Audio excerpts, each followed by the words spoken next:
Well, the Earth has made another circuit around the sun. 2011 is gone. This is the first podcast of 2012, or perhaps the last podcast of 2011. I'm covering the material in the last 2 weeks of 2011, but it's being published in 2012. Time is so confusing.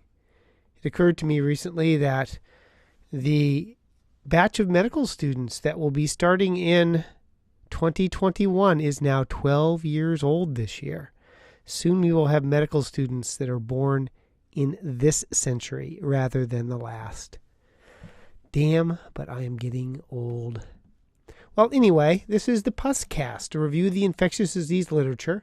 This is going to cover December 15th through 31st, 2011. This is brought to you by Pusware LLC, blah-de-blah-de-blah-de. You will find everything you want to know about me and my growing multimedia empire over at moremark.squarespace.com. I have no conflicts of interest except for the vast funds that I generate doing this podcast, and I have little else to say, so let's move on to the literature, shall we? So, it's official. Science has retracted the article that pointed to XMRV in the blood of patients with chronic fatigue syndrome. It looks like it was mostly bad research combined with cell line contamination, which is quite the bummer because it would be nice to find an etiology for chronic fatigue syndrome. I still think if you take a history on these patients, you'll get two general patterns. One is the person who has been fatigued all their lives, and the other is a usually high-functioning person who gets an acute viral syndrome and never recovers. I still think that someday we may find that either there is a common illness to all those patients who have the sudden onset of CFS, or more likely there's a final common pathway to multiple different infections. But I still think the history suggests that at least in a small subset of CFS patients that they have had, emphasis on the word had, an infection inciting their chronic fatigue syndrome. But for now, we're back to square -1. Bummer. Where would infectious disease podcasts be without a little Julius Caesar? Yes, Julius Caesar. No, this is not going to be about Sister Cirrhosis. But as Shakespeare had one of the characters say in that play, the fault lies not in the stars, but in ourselves. This is probably true of avian influenza. Ooh, how is that for a segue? This study looked at risk factors for outbreaks of avian flu in the 2009 outbreak in Indonesia. And although the usual risk factors were not too surprising, i.e. having direct exposure to H5N1 or being younger, interestingly, if you were related to the index case, you were more likely to get H5N1 infection. If you are a sibling, you were 5 times more likely to become a secondary case, adding a suggestion that there may be a host genetic susceptibility to developing influenza due to H5N1. Like so many things, it's important that you pick your parents carefully so that you decrease your disease susceptibility and increase your economic success. And not only do we have H1N1 circulating and avian flu floating around, soon to become infectious in humans, whether we want it to or not. I'm feeling psychic today. There's also a novel swine flu floating around this year. It's an H3N2. And most of the people who have developed this flu have gotten it from pigs. That's why they call it a swine flu. And it has nicely picked up at least H1N1 gene. So it's a new strain circulating among pigs and occasionally jumps into humans. It has had limited success in human-to-human transmission so far. Don't forget that H1N1 was initially circulating primarily in pigs for decades before it jumped into humans. This story of new strains of flu coming out of pigs and other sources like birds will go on for as long as there's influenza, pigs, humans, and birds in the world. Influenza is bad by itself. You get influenza, you're sick. Then you get complications of influenza, stroke, heart attack, things like that. Then you get secondary infections from influenza. You get pneumonia. And in this study that was published in CID, both Staph aureus and strep pneumobacteremias go up markedly during flu outbreaks. They found strep pneumobacteremia was especially common amongst children, but that in all age groups there were higher rates of Staph aureus and strep pneumo bloodstream infections during flu season. And the bacteremia rates were especially up during the H1N1 season. So preventing influenza would have multiple downstream effects in patients. It would prevent not only primary disease and spread of disease, but prevent all the complications associated with strep pneumo, secondary bacterial infections, secondary vascular events, secondary bloodstream infections. And the Lancet article this month has yet another meta-analysis and systemic review on the efficacy of the flu vaccines. And they say the same thing that we've said for years after years. It's moderately effective against stopping flu, best in children, and still lacking data for efficacy in the elderly population. I always think it's important to remember when dealing with the influenza vaccine, and this is always difficult when dealing with patients, is you're not only doing it for yourself and for your patient, but you're doing it for the population. With some vaccinations, you are trying for population-wide immunity through immunizing an individual. And although it may be modestly effective in the young, if you can prevent it from being spread to the elderly because you vaccinated their vector, that too would be of benefit. And all too often people consider the benefits of vaccines like the flu vaccine far too narrowly. It is a modestly effective vaccine for stopping influenza. It, however, has the potential for multiple downstream benefits. Things seem so much more complicated than when I was but a youngster. It seems like every month I do this and there's new infections and new infectious diseases being described, usually of a viral etiology. This was a cluster of fevers and thrombocytopenia that was found in China. I mention this because soon we're all going to be working for either the Chinese or the Indians. And they had this disease where everybody got quite sick with high fevers, thrombocytopenia, killed one person, an 80-year-old.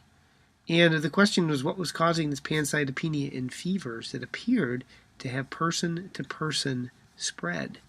And the answer was a bunya virus. The bunya viruses include things such as Crimean Congo hemorrhagic fever, Rift Valley fever, and the hantaviruses.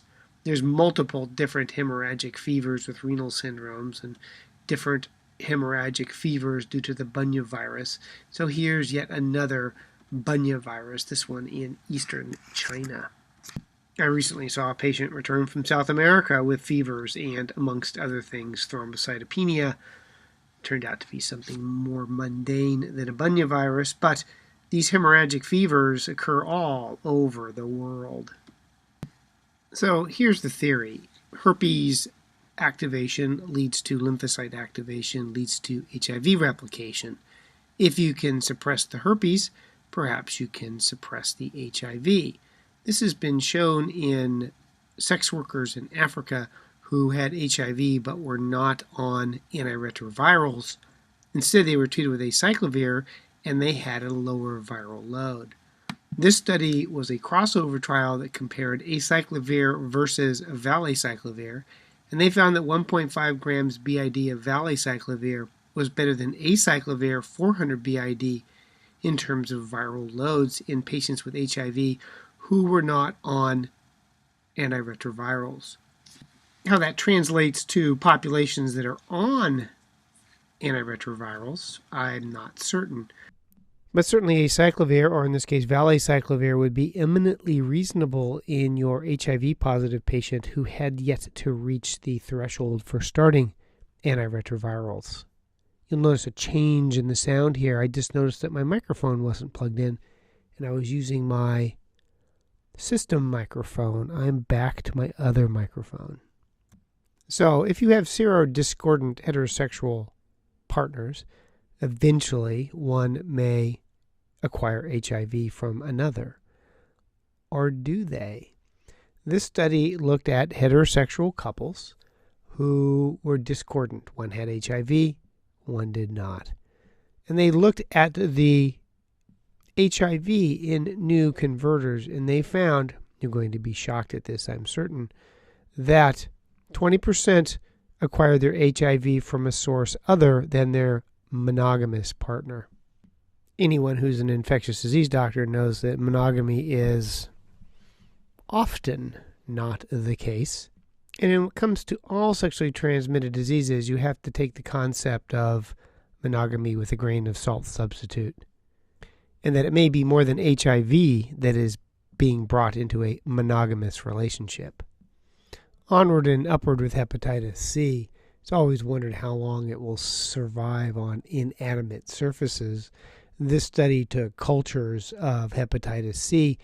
They inoculated the hepatitis C on discs to see how long it would survive in the environment, and also cleverly mimicked heroin use by putting hepatitis C in a spoon and heating it up as a heroin user would.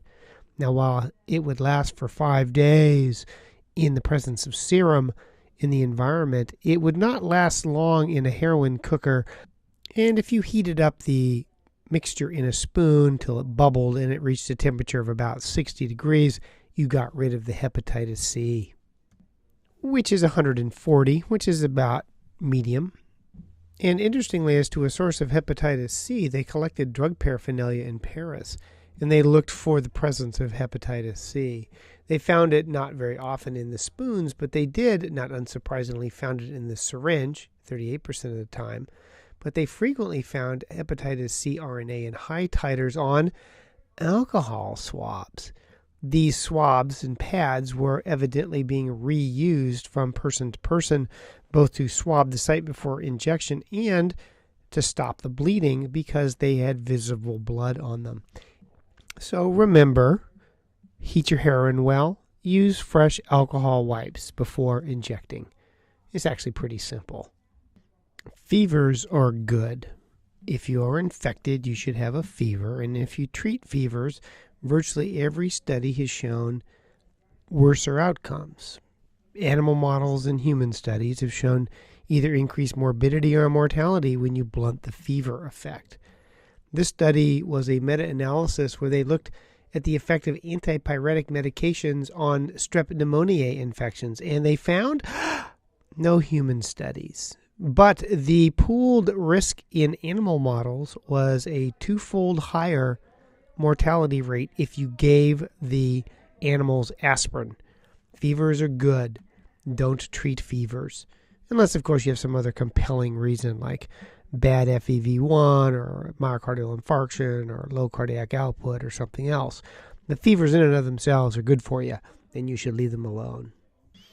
The University of Washington, I've mentioned this before, offers 16S ribosome amplification for diagnosing things you can't grow. It's pretty tricky what they do. They take the specimen, they amplify any 16S ribosome found in the specimen. They then sequence it, and then they match that sequence against a database to tell you what the infection is. It's pretty cool, since so often you can't grow the organism. This study did the same sort of dealio in patients with bacteremia, and they compared the PCR results to people who had culture positive versus culture negative specimens. And they found a nice hodgepodge of infections in people that would have otherwise been missed. Acinetobacters, staph, strep, the usual culprits that you have with infectious diseases. It is a very useful technology, and it's too bad it's not more widely available in the diagnosis of infectious diseases.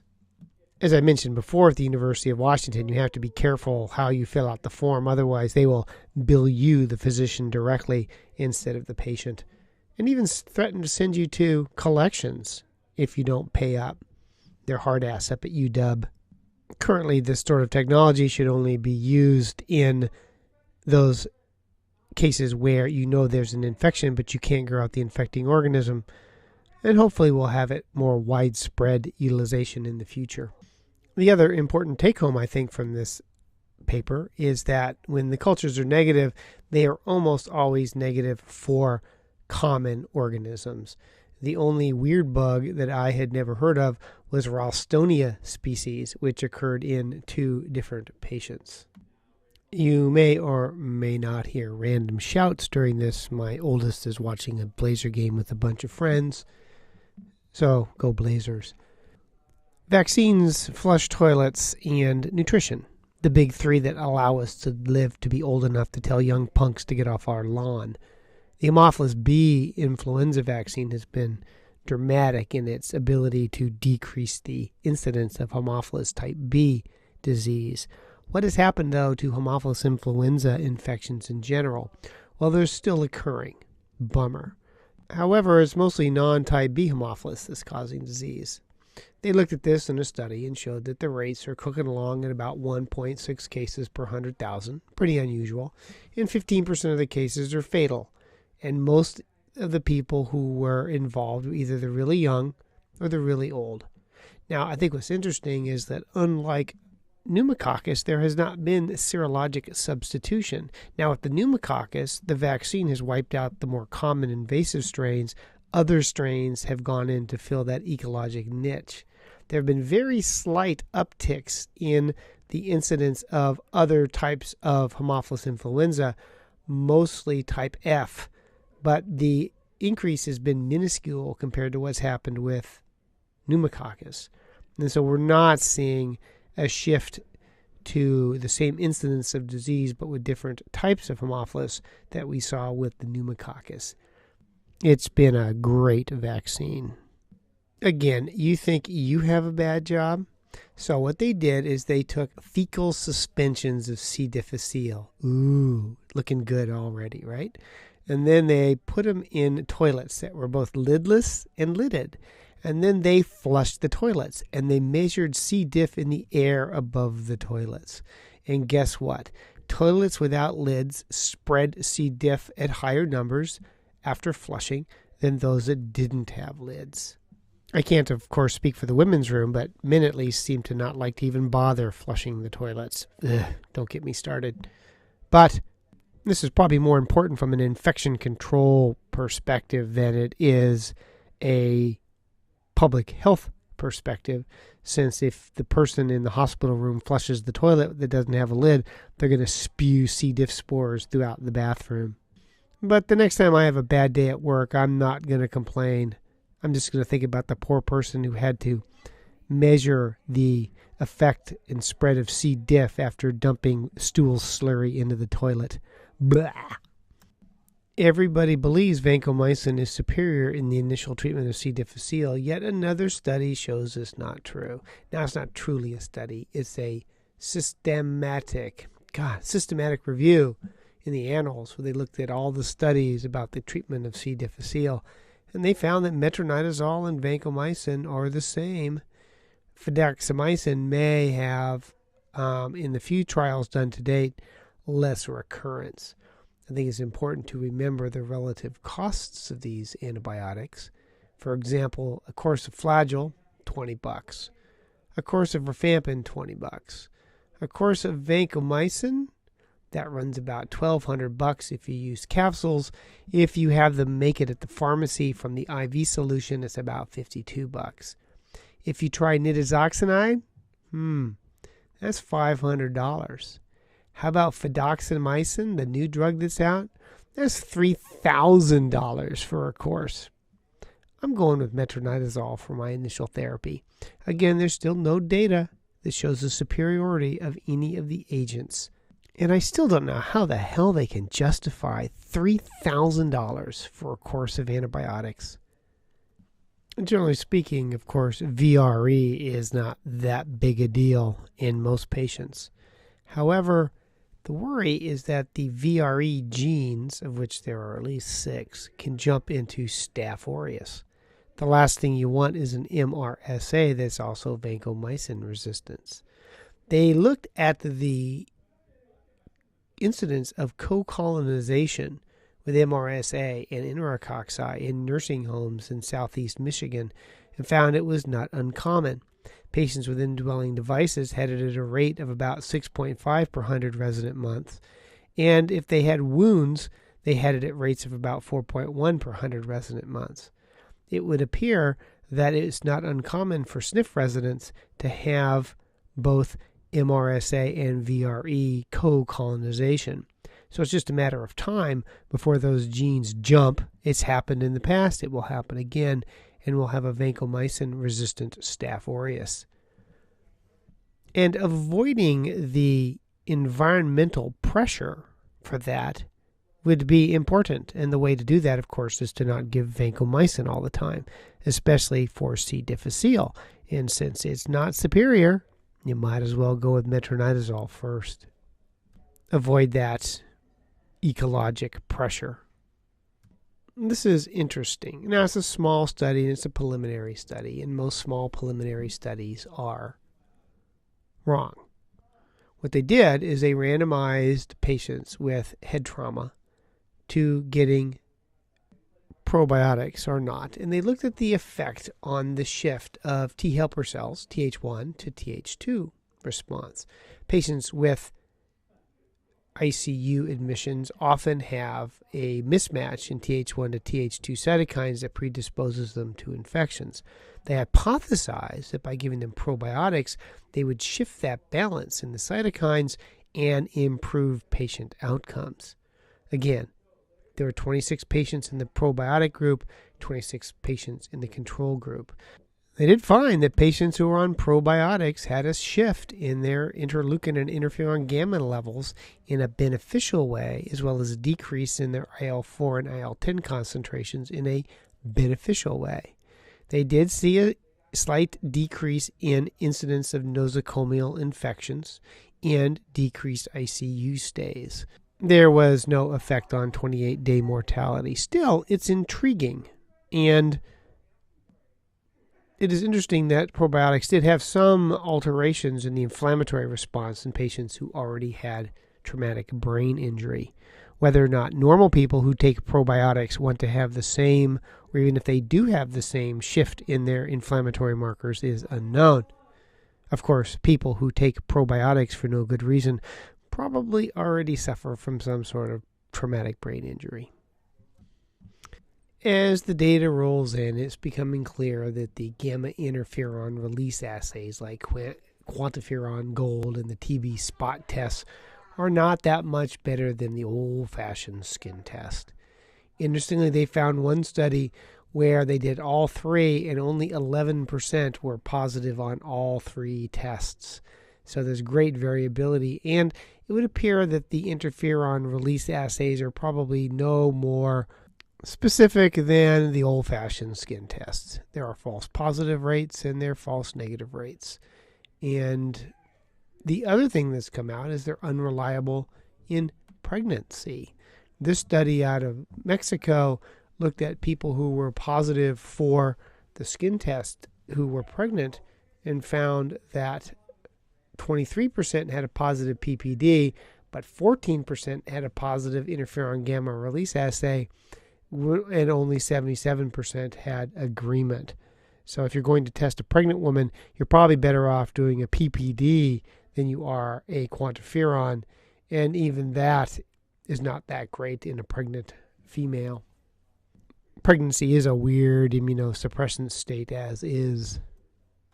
And two sort of fun pieces of information. One is there is variability in the presentation of tuberculosis. It's seasonal, and this was in New York City.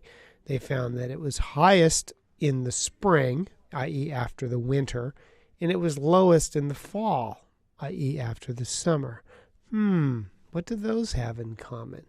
Well, compare that with a study outside of Spain where they looked at the results of serum vitamin D levels and the risk of getting a positive skin test. And people who had elevated, normal vitamin D levels were less likely to get a positive skin test after exposure to tuberculosis. So being sufficient in your vitamin D protects against TB. Well, we know that vitamin D is an important factor for a lot of infections. And you would think that the seasonality in New York might have to do with lowered vitamin D levels, as well, of course, as the wintertime leads to more crowding, so you're going to get more exposure to tuberculosis. Fortunately for me, there's plenty of vitamin D in Baskin-Robbins ice cream, so I'm going to do quite well, thank you very much. As is always the case, there is more to an organism than just its name. Say, Cryptococcus gattii. Well, there's actually a bunch of Cryptococcus gattii, or Cryptococcuses gattii. What's plural? There are at least 4 molecular types. VG1, 2, 3, and cleverly, VG4. Well, the first one looks like VGI, and it looks like some sort of output for your computer. They are not the same clinically. Now, there have been an outbreak in British Columbia of VG2A, VG2B, or not 2B, and VG2C. And there are also non-outbreak strains of Cryptococcus in the United States. They have different clinical syndromes. Patients with the outbreak strain are more likely to have underlying medical problems, less likely, interestingly, to have central nervous system symptoms, and more likely to have respiratory symptoms. They were also, across the board, everyone tended to die, with 33% of the patients having death from their Cryptococcus, with steroids increasing the risk. So there's a difference between the outbreak strain of Cryptococcus and the endemic strains of Cryptococcus here in the Great Pacific Northwest. I consider Vancouver Island part of the Great Pacific Northwest. And while the outbreak has been limited mostly to the Pacific Northwest, it will probably spread with the prevailing winds to the rest of the country given enough time. I'd rather have one of our local brews, however. And as long as we're on the topic of fungi, don't forget about cocci. Fluconazole has been the go-to azole since it was released, but it doesn't always work in all patients. This was 3 case reports, so 3 case reports is a series of patients who had progression on fluconazole who were changed to posaconazole and who did better. So that's an interesting choice. Both posaconazole and voriconazole have been tried in refractory cocci. It works about 60% of the time, but is a better long-term option than amphotericin. And you may not know this, but you can't use echinocandidins against cocci. Cannot. Well, I suppose that kind of ends it. We're at 27, almost 28 minutes. That is the Persiflager's Puscast, a review of the ID literature with references. Been recovering from an illness this last week. This is the first day I felt normal. Every time I take echinacea and vitamin C, I seem to get a bad cold. Go figure. As always, this is brought to you by Pusware LLC, publisher of the Persiflager's Infectious Disease Compendium, your uber hyperlinked electronic guide to infectious diseases, available as an iPhone app. And I'm working on the Android app. Also, you can go to moremark.squarespace.com and find links to my other podcasts, the Gobbito Pus, the Quackcast. You can find links to my other blogs. I blog for science-based medicine, and I'm the ID blogger for Medscape. And you can read my book, Pus Whisperer, available complete with all new typos on the Kindle on Amazon. Because, yes, the world does need more Mark Crislip. And this is copyright 2012 under the Creative Commons. And as always, thank you for this most interesting consultation and allowing me to participate in the care of this most difficult and challenging case. I shall continue to follow along with you. Thank you, and dictation. Goodbye.